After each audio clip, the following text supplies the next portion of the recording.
Hey y'all, got the trailer today. Might be doing a little video series on this. I'm gonna take it back to the house and we'll have electric and all that. We can work on it there. But today is all about trying to do some assessments on this thing and see if I want to proceed with fixing it up quite a bit in time for next spring. So it'll be like a wintertime project. I've got a lot in mind as far as what I want to do with this thing, but we really have a lot of finding out to do. That's the point of today's video. So we'll see what we're going to scope it out and see what goals we want to have with it and whether it's going to be worth fixing up and things like that. So I'm going to take this to the house using the 6.7 here, and we're going to pick up with things when we get there.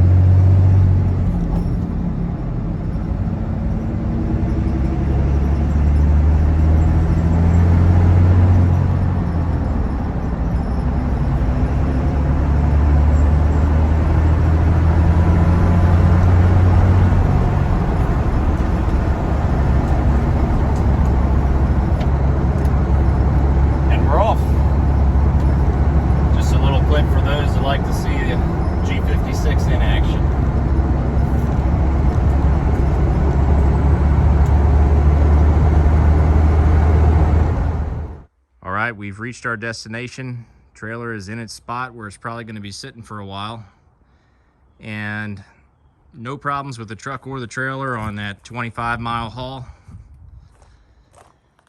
Today's video is really about assessing this trailer, kind of digging deep into it to see and determine the future as far as his roadworthiness. Is it got some warning signs that it's not going to be roadworthy in 4 or 5 years, then I don't want to fix it up. So we'll be looking at the frame and rust issues, and the wood underneath. We'll be inspecting that as well. It's stuff that I haven't really taken too close of a look at yet, among other things. And I also want to go through and kind of outline the scope of the project in like my wish list for what I want to accomplish. What all do I want to fix up? So for those that are new, this trailer's been in some videos in years past. I've had it for almost 4 years now, and it's a 1987 Ponderosa 23-foot gooseneck. It's a steel 3-horse slant trailer that I use for multiple purposes. I use the back section as basically a utility trailer. The tack room I use as a woodshed. The front is like a little camper sleeper section, and when my AC was working, I used to take it to the campground and go fishing in the summertime, and that was always nice. Now I boondock in the wintertime in it, but the AC is probably the top item that needs to be addressed on the trailer right now before I really start fixing up the other ones. I don't want to do all the other stuff without having a climate control for the summer. That's the whole point. So my goal is to get the trailer fixed up and kind of nice so that I can take it to campgrounds and stuff next year, and keep using it for whatever else. This is like my hurricane bug out trailer too, where I can load up all the stuff underneath of the house here. I live on the water. Hurricane comes, load all the stuff up back here and take off. And if I have a nice climate controlled front that I could run on a generator, or in the aftermath of a hurricane, if my house gets destroyed, I could run a generator and have a place to stay. That would be nice. So I've got some uses for the trailer, and if I could fix it up, I would vastly expand how useful this trailer is to me. All right, so for the next section of the video, I want to do a quick rundown and point out things that I want to work on, possibly address. We likely won't do all of the items on the list, but we'll just go around the trailer and figure it out. We'll start with the exterior of the trailer, then we'll do the interior sleeper section area, and then we'll do the undercarriage and look around, inspect things, and point things out. So the first thing I see is a, you know, kind of crusty rust spot here. And I'm not really skills wise with body work and metal and stuff. It's not really my thing. I'm more of a mechanic. But that's just a spot I noticed. We may or may not look at that. I'm not too worried about it, but you see spots like that on the trailer. I'm a little bit more worried over here. This is the worst rust spot that, you know, I would encounter when using the trailer, and that is, it's basically a step here. Now you have a solid metal piece on the outside here, which is the real structure of the trailer. So structurally we're okay here. This is just something where you're going to be stepping there and you don't want to fall through. So this is where I could use some welding equipment or anything, but I have zero welding experience. So, you know, maybe a patch panel could go there and I could bolt it in, drill some holes or something. I don't know. We'll see. We'll see. I have to fully evaluate that. Trailer definitely needs a wash. That's like moss growing there. Definitely needs a scrub down. Tires are good. No worries about tires right now. I was a little bit worried about flat spots in the tires. I don't really think there is any because the trailer has been sitting for 9-10 months at a time the last couple years. I think we're okay though. Wheels, I'd like to clean the wheels up, maybe paint the wheels. Axles need greased. We're gonna do that today, I think. Trailer brakes, as far as I can tell, they're working fine. No, so I'm not worried about trailer brakes. Electrical issues, so we do have an electrical issue with this turn signal here. I wasn't able to get it going today. Now if I take that turn signal and put it on the other side, I've already diagnosed this, it will work. So we have a wiring issue. So we'll have to try and track that down. Back here, I wanted to take the mats up, but they are nailed down. So I wanted to inspect the wood underneath the mats. Now I'm not so sure I'll do that just because of all the effort to tear them up, and it's kind of nice that they're nailed down because they're solid, they won't move. So, but I definitely want to clean up back here a bit. Here's the slants, saddle rack is here. Really the back is in okay shape. We actually have a working light there. Some rust bubbling up there. I'm not too concerned though. Not too worried about it. The door has a rust spot on it that doesn't look very good, but this is really that spot right here. It's not going to get any better, but I'm not sure that I'll address it. It's not structural, so it's something, we'll put it on the wish list. How about that? Spare tire, got a nice spare tire. Once again with the wheels, clean them up, paint them possibly. And I know I need to, let's see. Yeah, right here.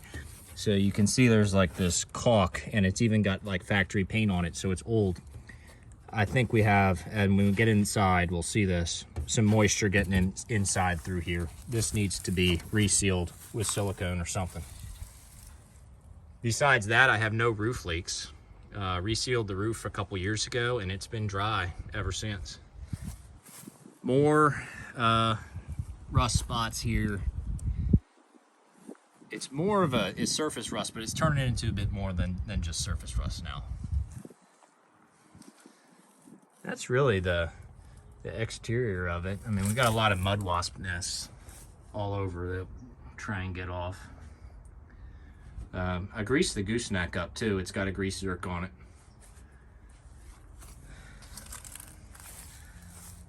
So that is going to be the exterior. All right, quick look at the interior. First though, we have this little outlet on the outside. It's a couple outlets. It doesn't seem to be working. We're going to investigate that one. See if I can get those working and see how they're wired up. Inside here, we have a need for panels on the walls and ceiling. They are already set up with this framing. We just have to get a proper material that's going to be mold resistant. We need a mold resistant setup. That's the main goal. And dress it up real nice, make it look nicer in here. All of the lights and electrical will have to be rewired, remounted after that. The AC, I've already got a lot apart. with the AC, and we have the opening here, rooftop AC. Need to take some measurements here, but this is looking like a standard RV AC size. We need to take measurements for the walls. I'd like to take floor measurement too, because I think it'd be nice to get a piece of carpet that's removable, cut it to size, so that the floor is a bit warmer in the wintertime. And just generally clean things up in here. This stuff, probably get rid of that. All this insulation that's been recklessly sprayed by me years ago needs to be cleaned up, trimmed, and smoothed out. So there's some work to be done in here. Also, I wanted to highlight this spot here in the corner where you can see that moisture is getting through that unsealed area on the outside. So hopefully sealing that up will solve the moisture damage issue. It's just down there at the bottom, which kind of pointed me in the right direction as far as where it was coming from. As you come up top here, no evidence of water coming in. All right, so we are underneath the trailer now. Gonna take a look at the condition of the wood and the metal that's under here. And this is really where things get interesting for determining roadworthiness in the future. So, metal-wise, the framing area that actually makes up the structure of the trailer, like this and this here, is actually very solid. This isn't about to fall apart or anywhere close. This stuff all solid. Where we have metal issues is, as we saw above, on these little steps, particularly on the driver's side of the trailer. The passenger side, I've already looked, it's not bad at all. This one may be an issue a year or two from now. But besides that, we have some wood issues. So here is a rotted out spot. Now, this is towards the outside of the trailer, and you can even see the insulation from that back wall in there near the door. So we have a rotted out spot. I'm not sure what y'all might recommend to me. I don't know what the solution to this would be to do a future repair, but it's up here towards the edge. I'm not noticing any soft spots in the floor. The floor is really being supported. Let me see if I can do a negative zoom here. Here, here, and we have solid unrotted wood supporting the floor in all of these places. We have another rotted spot over here and over here. And I'm kind of wondering if I could cut out this area and run some sort of plank north and south here instead of east and west along the edge. But I'm not sure how I would actually get the wood behind these supports without ripping the floor up. So that's why I'm kind of looking for some advice on the floor here. But once again, this is all towards the outer edge, and I'm not noticing soft spots in the floor inside. Another spot right here, but towards the middle, no rust. We got these thick, they look like they're about 3 inches thick pieces of wood. And then as we go towards the back, we're actually in great shape, including towards the outer edges, even around the wheels. The wood is in much better shape. I wish it looked like this for the whole trailer. And then our axles and our suspension is looking fine to me. Surface rust, but nothing to worry about. Really, this is better than I thought it would be back here. So the floor above where the horses would be, very solid. So really, I don't actually see a reason to need to rip up those floor mats. So underneath the trailer, looking pretty good. Let me know if y'all got any tips for dealing with this rotted section up here. Like what should I do about it? Right now, since it's not causing me symptoms in the floor up there, I'm not that worried about it, but it does look like an issue. All right, so I know these wheels, these axles, I mean, need greased. And because they haven't been done, at least since I've owned the trailer. And they got a grease zerk in here. If it looks like I'm pumping a ton of grease, I'm not. This grease gun brand new grease gun has been giving me some air bubbles.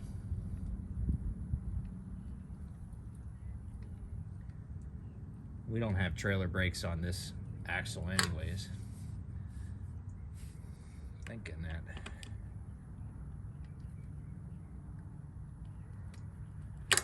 Just gotta get some fresh grease. That's good.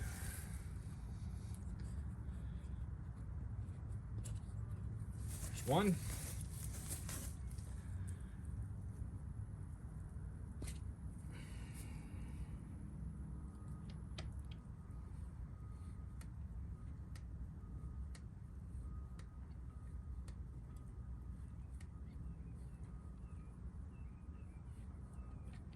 I think that does it. I don't want to put too much in there, but I want to get some fresh grease in there.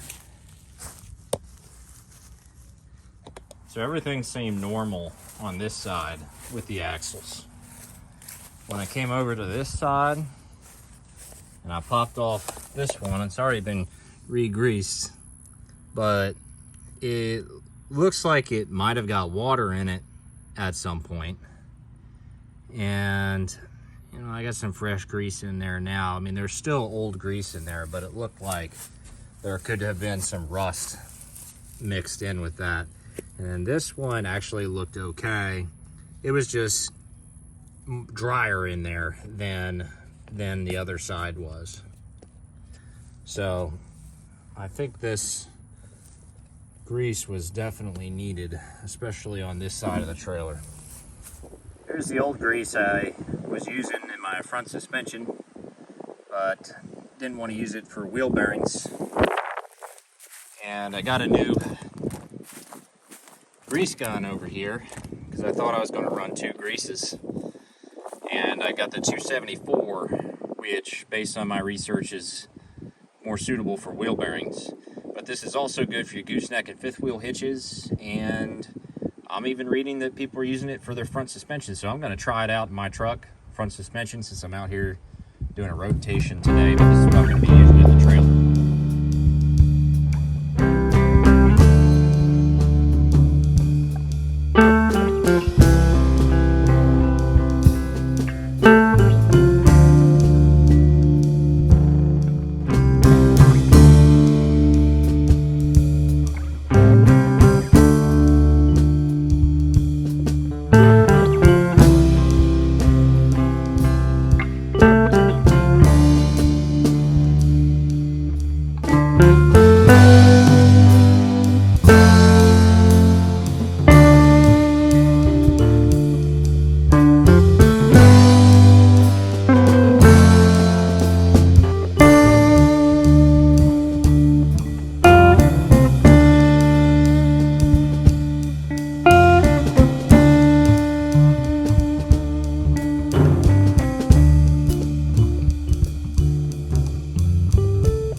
So I think I'm starting to figure things out with the measurements. We're all the way down this side. We've got the measurements there. Then we run into the back here. And the thing with the back, if I can get up here, is there's no framing along the back. And what I'm thinking about doing is bringing the paneling up to the end of these 2x4s. This one up top probably have to be trimmed down to the same length here. And then I would nail in a couple of 2x4s going horizontally over to this side. And that would be where we mount our panels. So there would be a gap back here of about, if I look from the side, you know, it would end up being a gap really basically at the end of the bed all the way back to here would be an air gap, I guess. Maybe I would fill that in with a lot of foam or something, just so that it's not a place where moisture can hang out. But that's kind of my first idea about the back here. We've got a curved edge here, which we would not have to worry about under that plan. And then the whole side here is curved, and that's something I'll have to really think about a little bit more as far as what I want to do. The material that I want to use is 1/3 of an inch thick. It's not going to be very bendy. Okay, I'm getting some ideas about how this sideways one's going to mount. And if I could demonstrate. Oof. So this is going to be a makeshift panel. So imagine on this that it's shimmed a bit. It's shimmed out like this in the middle all the way across. And then you mount your panel to the shimmed out piece and it looks like this. And it would kind of touch at the top. The idea is it would touch at the top like this, very top of this 2x4 here, and then it would mount roughly to the middle of this 1x4 on top. It just has to be shimmed out in the middle on that board by 1/2 inch. So that is an idea to make a straight panel on the diagonal here work. So I'm very much considering that. All right, here's my sketches so far, dimensions wise. I think as we go, we'll do the back wall first, this one, and then before we proceed with everything else, we'll measure the side walls, and then we'll do those, and then before we do the ceiling and the diagonal deal in the front, we would remeasure those as well. And then we have the AC opening 14.5 by 14.5. I'm pretty sure that's a universal RV rooftop AC size. You know, same with this. All these dimensions would have to be retaken after we have panels on all the surrounding walls. And then the other thing would be, I like to dress this up too. Put some paneling there, put some paneling there. So, I mean, that's all stuff I can measure later. So we're making some headway here. But before we run out of daylight, I want to get to scrubbing the outside of the trailer.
We washed the whole fleet, so I'm gonna do a little walk around of the whole fleet. 0359. It's actually looking pretty good. Paint's not the best on this truck, but this is the good side right here. This is the truck that really needed washed. It was all muddy. The 09 didn't really need washed, but it is a beauty when it's clean. Really like the paint, very shiny. And then the old horse trailer with its paint from 1987. Well, it actually made a significant difference actually washing it here. I should really shoot to wash it twice a year, but all that moss is off of it. There's this black stuff on the roof mainly that is real tough to get off. I made a good effort up on the front here too, and then I had a lot of trouble underneath. We had a lot of mud wasp nests in here that got cleaned off. Had to get up on the ladder. overall, this is a good first day for this project. I think I can say that from a roadworthiness perspective, we're looking pretty good. That, I think it passed the test as far as being roadworthy for a few years at least, into the future as far as I can project. So I think that gives me a green light to start doing some things. And so I'm gonna go to the drawing board and try and come up with a game plan as far as where we go from here. This could be a really nice project for the channel for this winter. So that's where I'm going to end today's video. Y'all have a good one. I'll see you.